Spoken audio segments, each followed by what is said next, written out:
হাসিনুর, আমরা টেস্ট সিরিজে দেখেছি যে হার জিত বা পারফরমেন্সের চেয়ে বড় যেই বিষয় আমরা আসলে দৃষ্টি সকলের ছিল সেটা হচ্ছে যে সাকিব আল হাসান।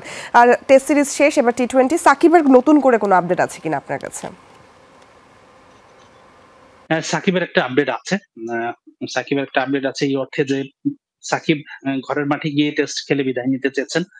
কিন্তু তার এই বক্তব্যের পর বিসিবি সভাপতি ফারুক আহমেদের যে বক্তব্য ছিল যে বিসিবির নিজস্ব কোনো অথরিটি নেই বা তারা আইন শৃঙ্খলা বাহিনীর কেউ নয় যারা সাকিবের নিরাপত্তা বা তাকে সেফ পাসেজ বা যেটাকে আমরা বলি বিদেশে আবার চলে যাওয়ার নিরাপত্তা দিবে।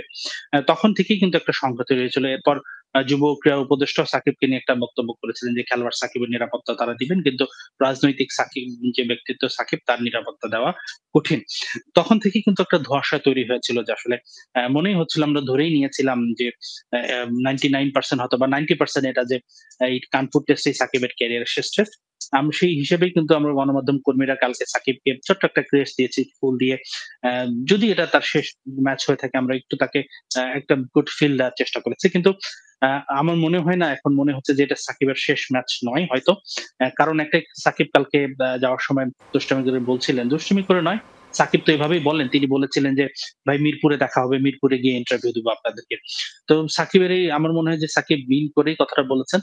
তিনি হয়তো নিশ্চয়ই তিনিও কথা বলছেন সরকারের সংশ্লিষ্ট বিভাগের জন্য এবং সাকিব যে পরিমাণ বাংলাদেশের ক্রিকেটের জন্য তার অবদান, তার এইটা কিন্তু তিনি ডিজার্ভ করেন যে তিনি দেশে গিয়ে একটা সম্মানের সহিত বিদায় নিবেন। তাকে সতীর্থরা ঘাড়ে চড়িয়ে ভিক্টরি ল্যাপ দিবে মিরপুরে হোম অফ ক্রিকেটের মধ্যে। সেটা কিন্তু সাকিব ডিজার্ভ করে এবং আমার মনে হয় এখন কিছুটা মনে হচ্ছে কালকে সাকিবের এই কথার পর যে সাকিব হয়তো নিশ্চয়ই কোথা থেকে গ্রিন সিগন্যাল পেয়েছেন এবং সে কারণেই হয়তো সাকিব এই কথাটি বলেছেন। তো অবশ্যই আমরা প্রত্যাশা করব দক্ষিণ আফ্রিকার বিপক্ষে মিরপুর এবং চট্টগ্রামে ২ টি টেস্ট আছে। মিরপুর অন্তত ১ম টেস্টে সাকিব খেলবেন এবং অবসর নিতে পারবেন, সেই প্রত্যাশায় থাকছে।